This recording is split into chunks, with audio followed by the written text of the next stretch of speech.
In the entire history of the existence of mixed martial arts and the UFC, people worthy of the title of the greatest of all time could be counted on fingers. Time passes, the list is replenished with new bright names, but the vast majority of people are inclined to one opinion. Jon Jones is the greatest mixed martial artist. Two-time championship belt winner, 11 title defenses in total, and the youngest champion in UFC history. Excellent wrestling, the most severe elbows and kicks, crazy anthropometry, and athleticism. The UFC light heavyweight title is on the line. Nature itself created him as a model of an ideal fighter whose calling is to destroy everyone in his path. Very soon, we can see the return of Jones to the ranks. And on this occasion, we decided to tell you the path that this fighter has paved from his first training to today. Enjoy watching. The beginning of this story was laid in 1987 in the state of New York. From a young age, Jonathan Dwight Jones was interested in sports and had a good physique. Like his brothers Arthur and Chandler, the future champion played football in school and also practiced freestyle wrestling. However, unlike his brothers, he chose the path of martial arts and focused solely on it. Then, he met his girlfriend, Jessie, whom he had to part with upon moving to another city. After enrolling in the Iowa State College, Bones continued to practice wrestling for the purpose of free education and achieved considerable efforts. He became the NJCAA 2006 champion in the under 197 feet category. At this same college, he met his roommate and future interim middleweight champion, Colby Covington. But Jonathan wouldn't be himself if he didn't look for trouble. They constantly threw parties together and got into trouble with fights. His girlfriend in Iowa became pregnant and gave birth to the famous fighter's first daughter. But they were not destined to live together as a full family. Due to poor academic performance, he was expelled from the educational institution, but he did not lose his head and entered the college of his native state. During his studies, the young man studied forensic science and legislation with the goal of becoming a servant of the law in the future, but even with the existing plans, he did not quit training, which soon came in handy for the fighter. After moving to his native land, Bones was reunited with Jessie, who forgave him for cheating and having a child with another girl. The girl one day reported the news, which changed the life of a simple student. She was pregnant and told her boyfriend about it. But our hero did not lose his head and made a strong-willed decision. In order to provide for his family and future children, he dropped out of university and concentrated on making money. He got a job as a bouncer in one of the bars in the city for $60 per shift. Speaking about that period, Jones said, "I was 20 years old. I went from a budding wrestler to an absolute loser overnight. Two of my brothers got college scholarships and were trained to be NFL players. And I lived in the basement of my girlfriend's mother, worked at a local bar with a second child on the way." One day, he received an email from an anonymous person with an offer to come to the local MMA gym and try his hands. He did not know who it was, but still decided to visit the Bomb Squad MMA gym. After the first practice, he left with a big black eye, but with a fake smile too. Then he decided to devote all his free time to sports and did not lose. And after a month of training, he entered his debut fight as a professional. Jonathan fought his first fight at the age of 20 in a small FFP promotion, Untamed 20 against a fighter with a 0-2 record, Brad Bernard. There was a very noticeable difference in the size and physical shape of the rivals. The future champion, after a low kick, made a transfer in the first seconds and went behind the opponent's back, despite the fact that he had no experience in mixed martial arts before and was only engaged in wrestling. The fighters got up, and after a short exchange, they went into the clinch. Bernard stomped forward in hopes of pinning the young fighter against the cage, but the young fighter seized the moment and simply hurled him through. Bones took an advantageous position and scored the enemy in the second minute of the battle. It was at that moment that the beginning of Jones' career was laid. Just a week later, Jones entered his second fight at the Battle Cage Extreme 4 tournament. This time, the opponent was the Brazilian fighter Carlos Eduardo with a 1-1 record. The first 3-minute round was mostly in the clinch. The opponent tried to transfer Jones to the canvas, but the college freestyle wrestling champion was ready for this and did not allow himself to be taken away. In the middle of the round, Jones landed a forbidden knee to the groin, and this gave Carlos a little respite. After the fight continued, the future champion dropped his counterpart with a clear blow and took the ending in the standing position. The second round started with the Superman punch with a run-up and transfer to the ground in the piggy bank of Jones.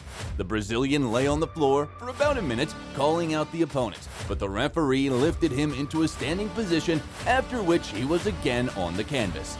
But this time, the fight ended in a grand and pound from the bone side. The fight ended at the very beginning of the third round. Eduardo understood that he gave up the first 2 rounds and decided to go ahead. He threw a couple of punches, but his straight right was met with a right cross from the American fighter. The second victory in his professional career, the second finish. Jones entered the third fight 6 days later at the Ice Fighter tournament against the little-known fighter Anthony Pena. Not even a video has survived from this tournament, but it is known that the fighter ended in a minute with a guillotine. The fourth fight took place 2 weeks after the last fight in the USFL tournament against Ryan Verrett. The opponent was quite frail, with a score of 1-3, but for the future father, any opponent was a means of making money. The fight didn't even last 1 minute. Jones ended the fight when he landed a heavy straight right, after which he finished off the enemy on the ground. The fight was stopped 14 seconds after the start. A month later, Jones' 5th professional fight took place against another future UFC fighter, Parker Porter, at a WCF tournament. The record from this tournament did not remain, but it is known for sure that the fight only lasted 36 seconds and ended in a knockout.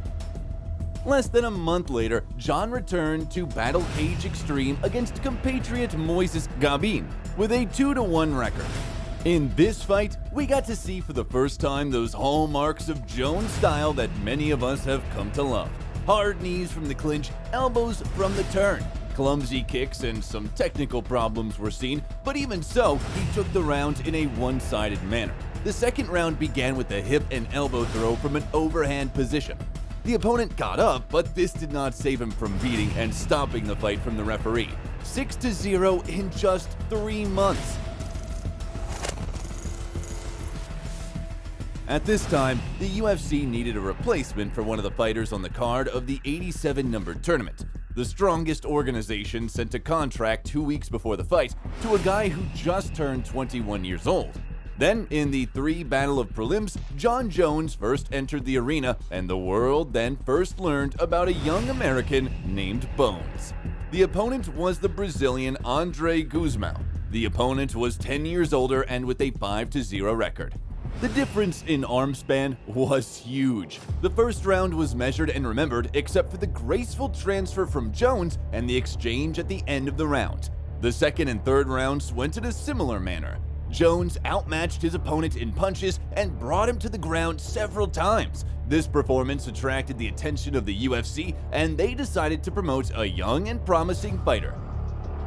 After moving to the strongest organization, Jones realized that he could no longer train in the current gym, which was not qualified enough. He moved to the famous Jackson Wink MMA gym, where many famous fighters such as Rashad Evans and Georges St. Pierre trained. On January 31, 2009, Jones entered his second fight under the UFC banner. And the finalist of the first season of Tough and the more experienced Stephan Bonnar became the opponent. As Stephan himself admitted, he agreed to a duel with the newcomer to the league because he did not see any danger in him. Years later, he said, "I remember Joe Silva called and said to me, 'That's a very green, easy boy. I want to give you a winning option so you can come back and win.' And I believed him. Young wrestler, there is no defense against tricks, no strikes. It will be an easy evening." But when they met at the weigh-in, this feeling disappeared immediately. In the very first round of a real fight, the advantage of the young fighter in all aspects became clear. He transferred the opponent to the ground 4 times, one of which was through a deflection, smashed him in the stance, and knocked him down with a roundhouse elbow strike. In the second round, a more experienced fighter added some pressure. This round became more equal, but Jones took the advantage due to 2 takedowns and good work in the stance.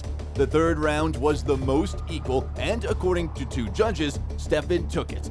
Even so, the fight ended in a unanimous decision in favor of Jones. It was a relatively confident victory and a great opportunity to make a name for yourself.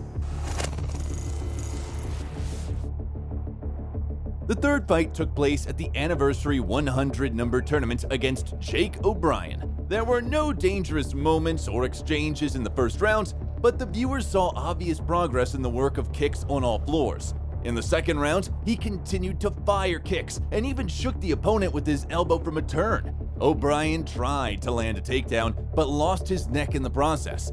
Jones quickly took advantage of the situation and strangled him with the guillotine from an unusual position.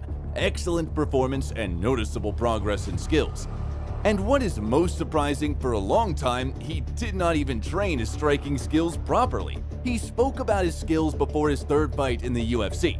When I came to Team Bomb Squad, there was not even a striking technique coach. Me and other guys looked for training videos on YouTube and various websites. We went to a bookstore and bought Muay Thai, karate, and other books. I read and reread these books, mixed techniques, constantly experimented, and developed my own striking style.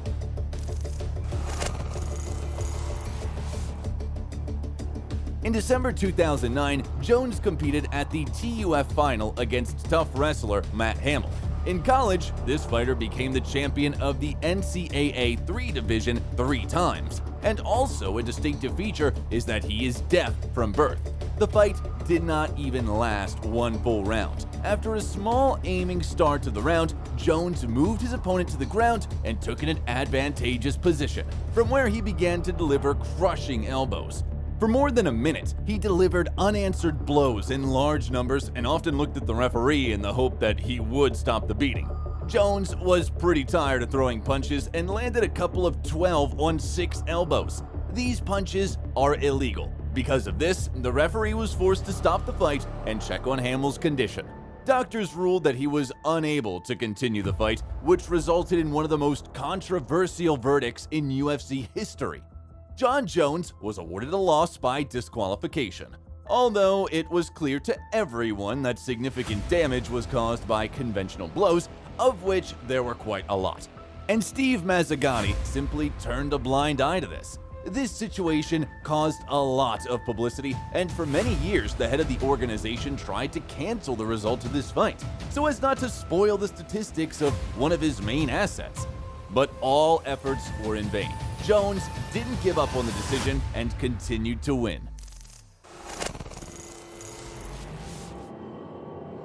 In March 2010, Jones had his first opportunity to headline the tournament. He was paired with Brandon Vera, who had fought in the strongest league for a long time and had considerable experience in battles with top fighters. Already 5 seconds after the start of Bones, he transferred Vera to the ground with a throw over the thigh. The more experienced fighter was not at a loss and pushed him away from him, but after a while, everything returned to the canvas. From there, Jon did not let go of his victim and beat him to a stop. Technical knockout and a confident victory after a controversial defeat. It was the first test for young Jones, and he passed it very successfully. From fight to fight, it became noticeable how he improved his skills and gradually reached the champion level. And it is amazing that after the fight, Brandon was diagnosed with fractures of the facial bones. In his 12th professional fight, Jones took on Belarusian fighter Vladimir Matyushenko in the main event of the evening. The fight did not become at least somewhat competitive. The American transferred his opponent to the canvas and beat him with elbows from the crucifixion position. Another clear victory. Later, Dana White admitted that this performance made a huge impression on him, and then he realized that Jones was a very promising fighter. In February 2011, the opponent of the bright prospect was given a fighter who had already established himself in the top and was on a good winning streak. Ryan Bader was to be the toughest test for young Jones. Their fight was on the main card of the numbered tournament and was supposed to be its decoration. But in the end, we did not see at least some competitive battle. The first round was just a nightmare for Ryan. Bones simply dragged his opponent on the ground, although he had a solid experience in amateur wrestling in the past. Under the dictation of Jones, the entire first segment passed, and in the second round, he caught an already very tired opponent on the guillotine and forced him to knock.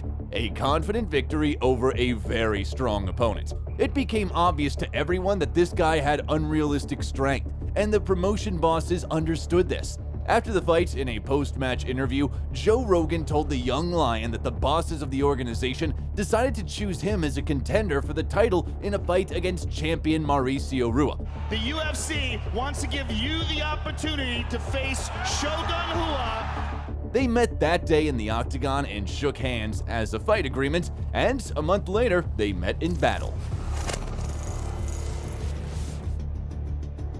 Jones was a slight favorite with bookmakers, despite the fact that the Brazilian had long been considered the light heavyweight elite, won the Pride Grand Prix, and had much more experience. But as you all know, Jones had fully lived up to all the expectations placed on him. In the first round, Jones moved the champion to the canvas. The experienced Thai boxer looked helpless, even in his element against his opponent.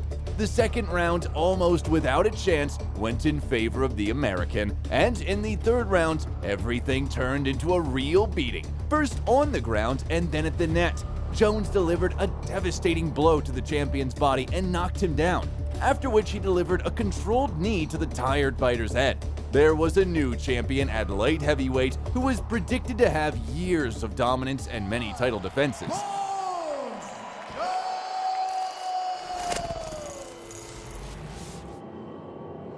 It's time to prove the undeniable status in front of the applicants. First in line was the former UFC champion, as well as the once big star in Pride. In the eyes of many fighters and fans, the new young in charge champion was a huge favorite. For many, but not for Jones himself. Before the fight, he was haunted by nightmares about how he would be knocked out many times. He saw nightmares over and over again that pressed on him, and on the day of the battle, this tension reached its peak. I remember how on the day of the fight, I arrived at the arena and experienced the most powerful pressure from there, from above, that today I am doomed. Some higher power seemed to say to me, "Jon, you will be knocked out today. There's nothing to be done about it." And then I fell on my knees and began to pray. I plunged into super deep prayer. For the first time, I touched my toes with my head. I asked God to give me super skills, real natural response, super abilities, flexibility, clear understanding. And I remember when I was whispering this prayer and rubbing my face with my hands, I suddenly saw through my fingers that my skin was covered with feathers. This feeling instilled in Jones just an unprecedented confidence. All barriers and gates were removed. He became stronger than ever before. Jackson criticized the champion for the abundance of wrestling at a press conference, and he decided to show him his skills in the stand to the fullest. The first round was distinguished by an abundance of clinches near the net, from where the champion delivered hard knees. They spent the rest of the round at Jones's arm's length, from where he threw a lot of kicks all over the floors. Quinton himself was never able to hit well. The second round followed a similar scenario and was remembered only by a spectacular transfer to the canvas at the end of the round from Jones and an attempt to enter the triangle. At the beginning of the third round, we saw a transfer from the champion, but the control did not last long, and the action turned into a stance. With the start of the champion rounds, the action switched to the canvas, where the champion quickly immobilized the opponent and forced him to surrender. The young champion's first successful defense and a boost in confidence. Heavyweight championship. He stops. After 2.5 months, the champion made his second title defense against Lyoto Maichuda. Before that, the karateka was already a champion, but he managed to lose it to Mauricio Rua and then lost a split decision to Quinton Jackson. But after a victorious knockout in a fight with Couture, he again had the opportunity to fight for the title. A masterful karateka, to the surprise of many, for the first time in a long time, was able to give the champion problems in the stance, which no one could give for a long time. He had a good setup, which consisted of landing a counterpunch right after a low kick from Jones. At the same time, the champion did not land a single significant attack, and takedown attempts were blocked. Before the second round, Jones received good advice from the coach. Fake the kick, lean off an angle, hit him with a 9 or a blue.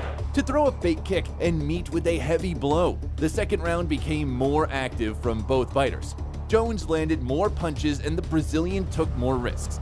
The American transferred his opponent to the canvas and cut his forehead. As they rose to their feet, the plan went into action. Jones dropped the former champion with a hard left, then took his neck and strangled him in a standing position until he passed out.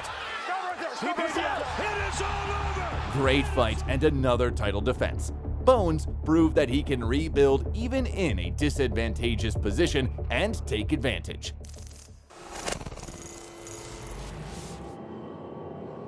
"2011 was a very successful year for Jones. 4 fights, 4 wins, 4 finishes, and 3 of them in championship fights against the real elite. Bones was entrenched in the status of the champion and now fought off the next contender. This time, it was the once friend and former comrade Rashad Evans. The fact is that both fighters used to train at the Jackson Wink MMA gym. Initially, Rashad was supposed to fight with Mauricio Rua a year earlier, but due to an injury, he withdrew, and his younger comrade came on as a replacement. A year later, the time came for them to divide the octagon and a conflict arose in the hall. The management and coaching staff decided to support their champion, which is why Evans regarded this as a betrayal and moved to the Blackzilians gym. The tension grew, and the fighters entered the cage. In the fight itself, we did not see at least some competition. Both fighters knew each other inside and out, which should have helped the former champion, but only helped Jones. He smashed his former comrade into one gate and took the unanimous decision. For a long time, they poured mud on each other, but over time, past grievances were gone. Jones admitted that he lacked the killer instinct in battle, and Evans admitted that he considered his former opponent the best of the best, and also admitted that he often worries about him like an old friend and comrade.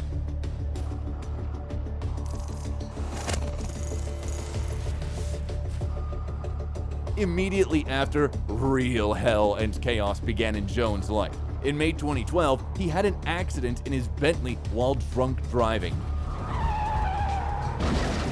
No one was hurt then. Jon was released on bail posted by his mom. Then he got out without significant consequences but still apologized to the fans.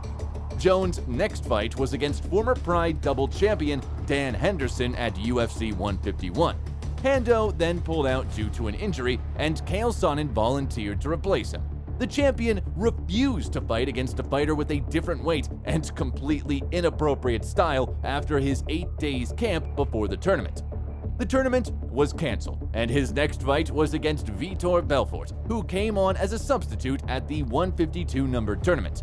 The vast majority of fans and forecasters understood that the Brazilian had very little chance of winning. The young champion looked absolutely invincible, and his opponent was already a veteran. The fight, at first, fully lived up to expectations, but at one point, the Brazilian caught the champion on an armbar and held his hand for a while. It was an incredibly dangerous moment, but Jones endured the fight and took the fight outright. And in the 4th round, he held a submission and forced Belfort to surrender. Now he's going for Kimura. It is all over! Jon Jones remains the UFC! Next in line was former middleweight title contender Chael Sonnen. Many thought that the middleweight did not deserve a fight with the dominant champion, but due to his media and charisma, he got his way. Jones agreed to fight and decided to organize a new season of The Ultimate Fighter for promotion. There was no particular interesting fighters on the show. Everything was based on the chemistry between the two future rivals. Jones isn't that good at verbal battles, so he gambled that they'd figure it out in a fight. The fight was also fueled by stories from Sonnen, according to which the champion often drank and even fell asleep drunk, after which his snoring was all over the house. And a week before the fight, Chael saw him drunk at one of the parties. He decided that with such discipline of Jones, victory would easily be in his pocket. But what happened in the end? We saw a beating without a hint of competition. The base wrestler Sonnen could not oppose anything, even in his element, to the champion. It all ended in the first round with a technical knockout. First round, and then it's all over! Jon Jones! But the most interesting thing began after the battle. It turned out that the champion broke his big toe during the fight, and only Joe Rogan noticed this during an interview. If he had not won, Sonnen could have become the champion, because with such an injury, they could simply not have been allowed to go to the second round and be awarded a defeat by technical knockout. But at that moment, Sonnen became the one who came closest to the title, even in this way.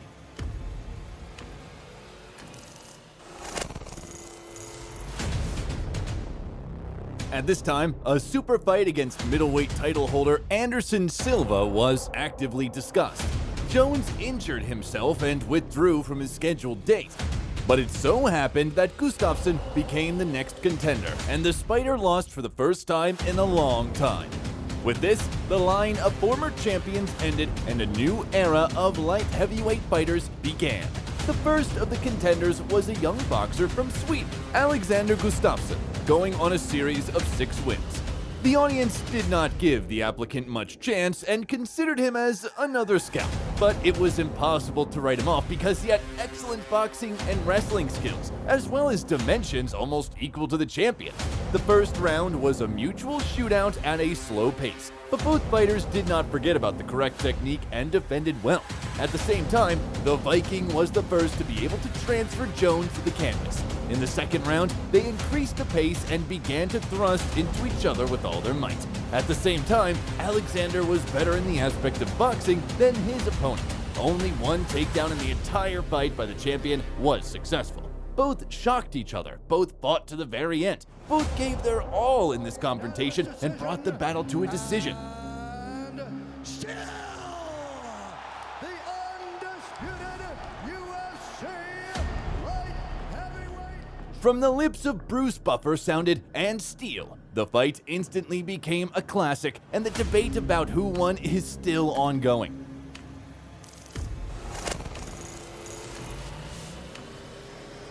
After that, the Brazilian fighter Glover Teixeira was announced as the next contender, going on an impressive streak of 20 victories, 5 of which were obtained in the strongest league over strong opponents. The fight was postponed 3 times, and there were even rumors about the organization of the fight with Cain Velasquez. But Jon Jones went on another title defense against a dangerous and well-rounded fighter. At first, the applicant looked good until Jones twisted his arm in the first round.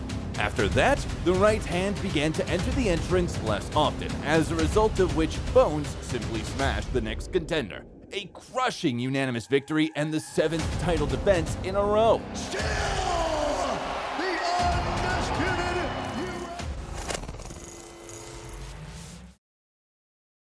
After that, the UFC officially announced a rematch between Jones and Gustafsson, despite the unwillingness of the champion to defend against the former opponent. But the Swede was injured shortly after the official announcement and was replaced by Daniel Cormier. There has long been a mutual dislike between the fighters, and it all started with the harmless joke by Jones. According to him, once they met and he decided that he could easily beat the former Olympic wrestler, Cormier was offended by this, and they began to gradually build up hostility and then outright hatred. At the Battle of Views, they staged a fight like never before in the history of the UFC. The fighters were barely pulled apart. Jones stood on the stage and began to scream furiously, and the fans went to take pictures with the growing popularity Conor McGregor. But it so happened that the champion was injured and the fight was postponed to the beginning of 2015. At the 182 number tournament, a meeting of old enemies finally took place. The fighters staged a scuffle from the very first round, setting a high pace. Cormier delivered blows even with his small size, and Jones kept his word and fenced the Olympic wrestler. A unanimous crushing victory with a score of 49-46 towards Jones. The next in line was to be Anthony Johnson, who, in his last fight, knocked out Alexander Gustafsson at a tournament in Sweden. The fight was officially announced, a press conference was held, and how the fighters played Dana White is still warmly remembered in the hearts of the fans.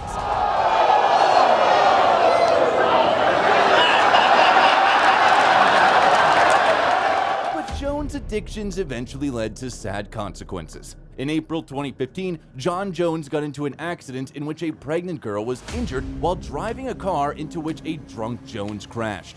Moreover, he ran away from the scene of the accident and then returned for a wad of money in the car.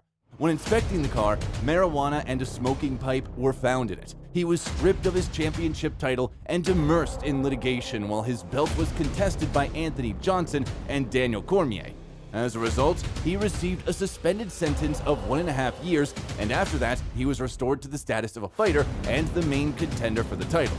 Their fight was officially announced in April 2016, and already 2 days after the official announcement, the incorrigible Jones again got into trouble, but this time without any injuries. He drove a car without documents for it, for which he had to stand trial. Even so, he got himself into trouble again. Jones was stopped by the police for drag racing. According to Jones, he was just showing off in front of the fans and went ahead a little before the traffic lights, but stopped. At that moment, a policeman arrived and gave him 5 fines. And surprisingly, he was sober.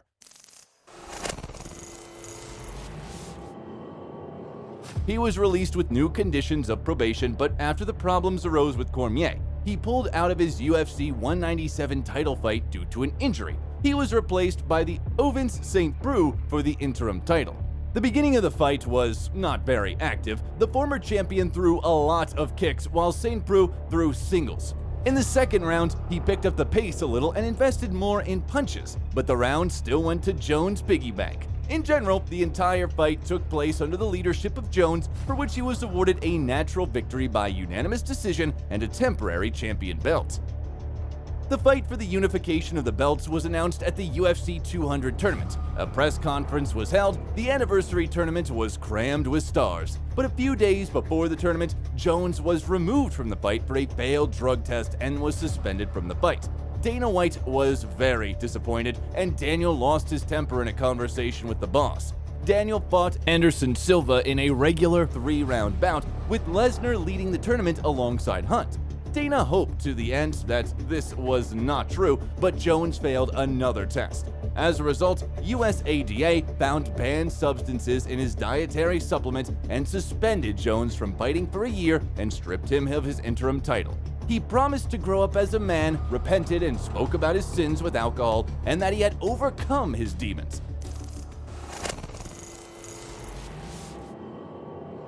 The second fight between Cormier and Jones was announced at UFC 214.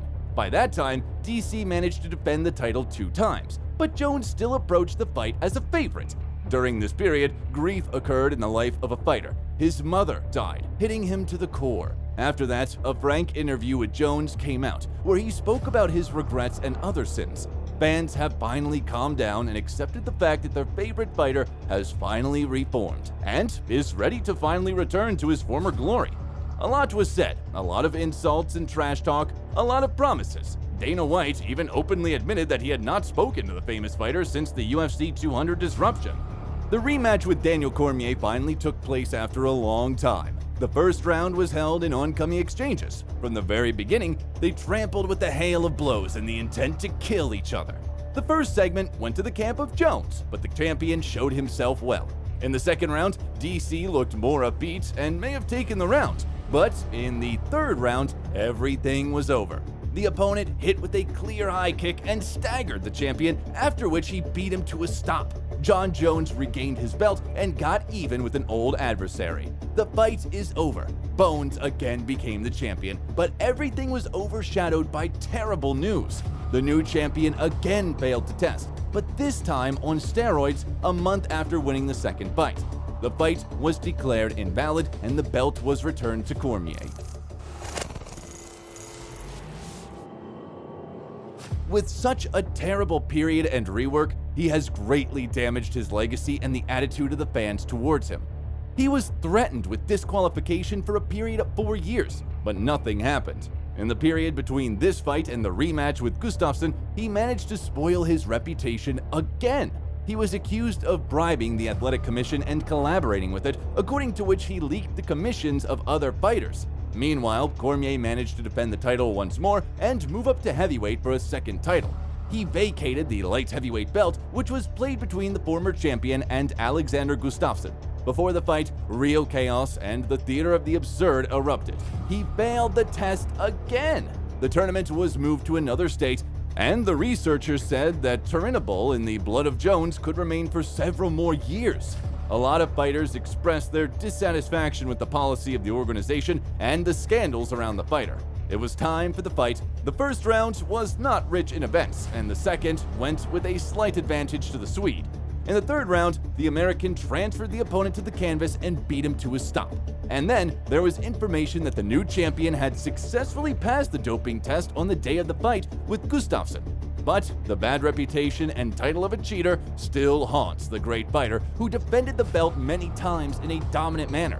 At the same time, traces of turinabol still continued to remain in his blood and periodically failed the tests, and then successfully passed them again.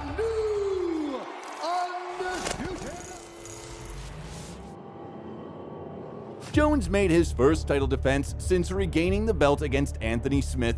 Lionheart moved up from middleweight and earned a streak of 3 wins and all finishes. Jones was a multiple favorite and everything turned out as everyone expected. He confidently beat another challenger and retained the title. In one of the rounds, he landed an illegal knee for which he could be disqualified, but Smith chose to continue the fight rather than get the belt in this way. At one point, there was a rumor that the UFC was working on organizing a heavyweight fight with Stipe Miocic, but the Brazilian puncher Thiago Santos became the opponent in the end. The audience expected another confident victory over the new challenger, but they saw something completely different from what they wanted. The fight took place in oncoming exchanges, and Santos was clearly better than Jones in some moments. But during one of the rounds, he injured his knee and continued to fight. In fact, with one leg. The fight ended with a unanimous decision in favor of the champion, but the audience was dissatisfied with such a non-discrepant performance from Jones. After a while, he got into trouble, this time on allegations of sexual harassment. He molested a waitress at a strip bar and even threw a chokehold on her. But with the advent of video from the scene, the charges were dropped. Soon, a new fight was announced, this time with Dominic Reyes. The American fighter went on a series of 6 victories in the strongest league and had no defeats in his career. The big light heavyweight, as is customary for all Jones' opponents, came out as a big underdog. But what was the audience's surprise when they watched the fight? Reyes took the first round into his piggy bank, and the second round turned out to be extremely controversial, as Jones took the round on points, but in the end, he was shocked by a series from Reyes. The third and fourth were in a mutual shootout, and the fifth was taken by Jones. A lot of fans, and even Dana, were sure that a new champion would appear in the division, but Jon Jones was awarded the victory by unanimous decision. The arena did not hide its indignation, as did the entire MMA community. The matchmakers were preparing a rematch of fighters for the summer of 2020. In parallel with this, the news appeared about the next detention of Jones, and this time for shooting and driving while intoxicated. He was found guilty and sentenced to 4 days of house arrest, 90 days of outpatient therapy, and 48 hours of community service. Jones issued a statement apologizing to fans and management of the UFC. Jones expressed a desire to move up to heavyweight and fight Francis Ngannou. This confrontation was actively discussed, but the leadership was in no hurry to organize it. After a time of talk and rumors, Jones put forward an ultimatum to the leadership and put his career on pause. But negotiations stalled at that moment with Jones's feet. According to White, he demanded too much money, and the champion said that it didn't even come to that. As a result of quarrels and behind-the-scenes intrigues, White said that Jones had someone to fight, to which he vacated the title and announced his transition to heavyweight. The UFC agreed to this, but the conflict between the head of the organization and his fighter did not subside.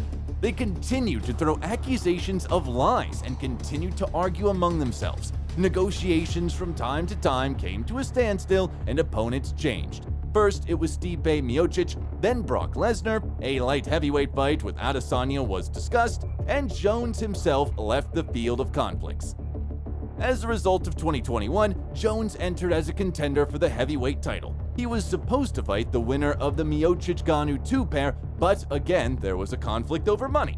According to the head of the UFC, the former champion demanded a huge amount. The fighter himself denied the statement, but the fight was still not agreed. Francis and Lewis fought for the heavyweight title, albeit a temporary belt. But this time, Jones got into trouble again, and this time it turned out to be perhaps the biggest consequences for him personally. After the induction ceremony for his first fight with Alexander Gustafsson in the UFC Hall of Fame, the famous fighter got drunk and beat his wife, Jessie, in front of the children. Beatings were found on the girl's body, and the children were very frightened. The reason for the quarrel was that the head of the family returned to the hotel room drunk and decided to take money to go to a strip club. This did not suit the girl, and she decided to stop her loved one, to which she received a forceful response. The fighter was detained and charged. Later, a video appeared with the detention of inadequate Jones, who crushed the hood of the car with his head. His wife and children left him. The fighter was devastated, but the problems did not end there. The coach of the gym in which he was made a champion kicked his student out of the gym because he could no longer tolerate all his antics and lost hope of his return. Jones moved to the Henry Cejudo gym and is currently training there. His heavyweight fight was postponed many times, the fight for the interim belt with Miocic never took place, and Ngannou left the league. This fighter is expected to return to the UFC cage soon against top heavyweight striker Cyril Gane. In recent years, there have been many scandals and intrigues around his person, constant problems with the law, doping scandals, nondescript title defenses, and so on. One thing is for sure though, the great career of a great fighter was overshadowed by none other than himself. Lack of discipline, bad habits, and indulgence in his own demons ruined him and made him an example of how to ruin everything that was built with such hard and back-breaking work. That's all, friends. This video came out incredibly long and energy intensive. Like, subscribe to the channel, and don't forget to comment on the video. Good luck to you all. Bye.